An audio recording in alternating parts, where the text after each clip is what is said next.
Horizon के बाद मौजूद ऐसा स्थान होता है जहां इवेंट होराइजन को पार करके ब्लैक होल के अंदर जाने वाला पदार्थ है उसके चारों ओर घूमने लग जाता है और धीरे धीरे ब्लैक होल के आखिरी हिस्से, जिसे वैज्ञानिक सिंगुलैरिटी कहते हैं, उसके अंदर गिर जाता है। सिंगुलैरिटी यानी ब्लैक होल का तीसरा और आखिरी ऐसा स्थान होता है जहां न समय है और न ही अंतरिक्ष यानी कि स्पेस, और इसी कारण यहां पर हमारे फिजिक्स के किसी भी नियम को लागू नहीं किया जा सकता। यहां पर फिजिक्स का कोई भी नियम काम नहीं करता। आइंस्टाइन की थ्योरी ऑफ रिलेटिविटी इसके बारे में हमें बहुत कुछ बताती है। इसलिए वैज्ञानिकों का मानना है कि अगर ब्लैक होल को समझना है तो इसके लिए हमें एक ऐसी थ्योरी को चुनना होगा जो हमें ब्रह्मांड के बड़े से बड़े ऑब्जेक्ट के साथ साथ ब्रह्मांड के सबसे छोटे ऑब्जेक्ट यानी क्वांटम पार्टिकल के बारे में भी बता सके। पर परेशानी यह है कि ब्रह्मांड के बड़े ऑब्जेक्ट के लिए तो हम आइंस्टाइन की थ्योरी ऑफ रिलेटिविटी का प्रयोग कर सकते हैं, लेकिन जब बात क्वांटम पार्टिकल्स की आती है तो इसके लिए हमें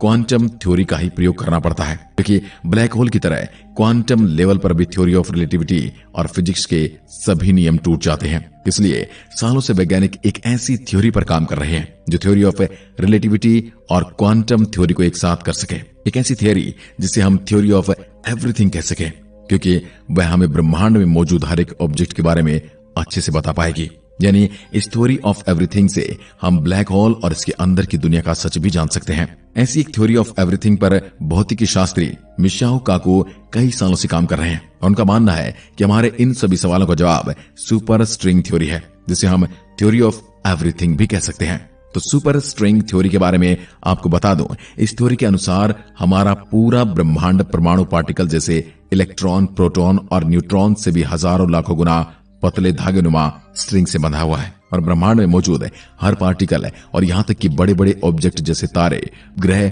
और ब्लैक होल भी इन्हीं स्ट्रिंग के अलग अलग आयामों में वाइब्रेशन करने पर बनते हैं। वैसे ये थ्योरी काफी ज्यादा वैज्ञानिकों के बीच फेमस है और बहुत से वैज्ञानिक तो इस थ्योरी को सच भी मानते हैं, पर परेशानी यह है कि इस थ्योरी के गणित फार्मूला के मुताबिक स्ट्रिंग थ्योरी के स्ट्रिंग तभी काम करते हैं जब हमारा ब्रह्मांड 10 आयामों में फैला हुआ हो। लेकिन अभी तक तो हमारी सभी नॉलेज तो यही कहती है कि हमारा ब्रह्मांड केवल 3 आयामों में है। यहां तक कि अगर हम आइंस्टाइन की थ्योरी ऑफ रिलेटिविटी को मानते हुए समय को भी एक आयाम माने, यानी 4 डायमेंशन तक ही सीमित हो जाता है। ऐसे में हमारे पास इसका जवाब नहीं है कि बची हुई 6 डायमेंशन कहां है, क्योंकि हमें तो यह डायमेंशन देखने को नहीं मिल रही। और यह एक बहुत बड़ा सवाल है जो सुपर स्ट्रिंग थ्योरी के सच होने पर